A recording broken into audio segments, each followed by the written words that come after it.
Introduction: Understanding the Structure of Agency Authority. In Chapter 2, we explored how agency relationships are created and how authority operates between agents and principals. We discussed express agreements, implied relationships, ratification, estoppel, and the difference between actual and apparent authority. Now we move deeper into the types of agency relationships themselves. Agency relationships can vary in scope depending on how much authority the principal grants to the agent. Some agency relationships grant broad authority over many aspects of a principal's affairs, while others are limited to a single transaction.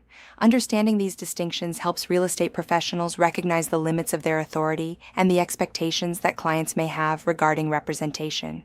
In real estate brokerage practice, agents most often operate under special agency, which limits the agent's authority to specific tasks related to a real estate transaction.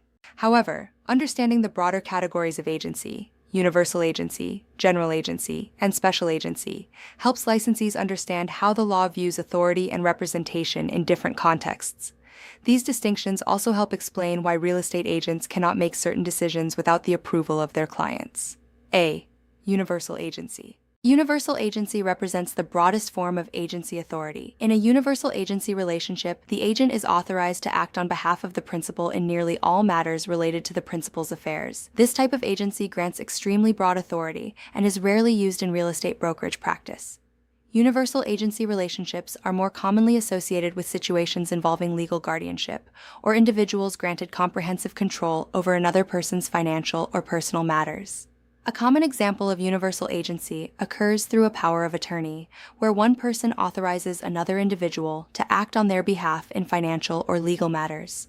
For example, an elderly homeowner in Scottsdale might grant a trusted family member power of attorney to manage financial affairs, sign documents, and handle property transactions. In this situation, the appointed individual may have broad authority to act on behalf of the homeowner. Real estate licensees may encounter universal agency relationships when a client presents a valid power of attorney, authorizing someone else to sign real estate documents on their behalf. When this occurs, the agent should verify the legitimacy of the document and confirm that it grants authority for real estate transactions.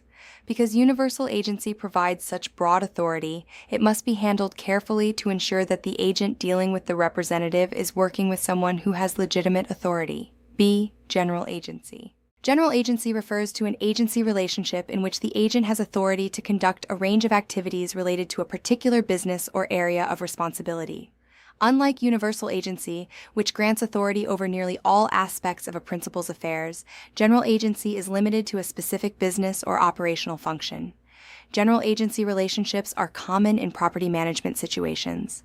For example, a property owner in Phoenix who owns several rental homes may hire a property manager to oversee the day-to-day management of those properties.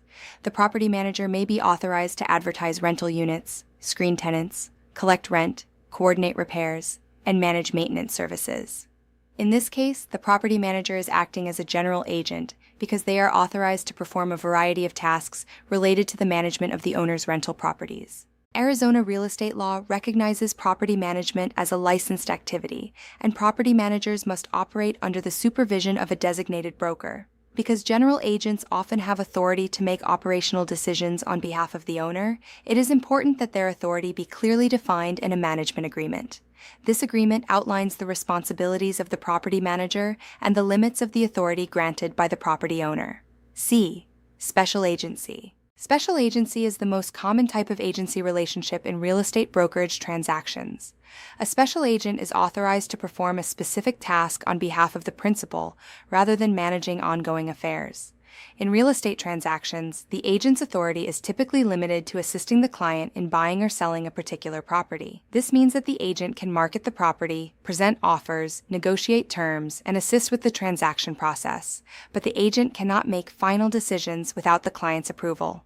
For example, a listing agent representing a seller in Gilbert may market the property, hold open houses, and communicate with buyer's agents about potential offers. However, the listing agent cannot accept an offer or agree to contract terms unless the seller authorizes those decisions. Similarly, a buyer's agent representing a client purchasing a home in Chandler may provide advice about pricing, prepare purchase offers, and negotiate terms with the listing agent, but the buyer must approve the final contract. Special agency is designed to provide professional representation while ensuring that the principal maintains control over important decisions. Because real estate transactions often involve large financial commitments, the law requires that the client retain ultimate decision-making authority. D. Application in brokerage practice. Understanding the differences between universal, general, and special agency helps real estate professionals recognize how agency authority operates within brokerage practice. Most real estate agents working in residential transactions operate as special agents, representing clients in a specific transaction, rather than managing all aspects of the client's affairs. This structure ensures that the client remains the final decision maker, while the agent provides professional guidance throughout the process. Brokers play a critical role in supervising agency relationships and ensuring that agents operate within the limits of their authority. Under AAC R4 28-1103, designated brokers must establish supervision systems to monitor the activities of affiliated licensees and ensure compliance with real estate laws and professional conduct standards. These systems often include transaction file reviews, compliance checklists, and training programs designed to help agents understand agency relationships and fiduciary duties. In the Phoenix metropolitan area, where residential real estate transactions occur at a high volume, brokers rely on these supervision systems to ensure that agency relationships are clearly established and properly documented. By understanding how different types of agency relationships operate, licensees can better explain their role to clients and ensure that their actions remain within the scope of their authority. Discussion questions. Why do most real estate agents operate as special agents rather than general or universal agents? Answer: because real estate agents are typically authorized to perform specific tasks related to a transaction rather than managing all aspects of a client's affairs. How might a universal agency relationship appear in a real estate transaction? Answer: when a person with power of attorney is authorized to sign documents and make decisions on behalf of the property owner. Why is it important for agents to understand the limits of their authority when representing clients? Answer: because exceeding the authority granted by the client can create legal liability and may invalidate certain actions taken during the transaction.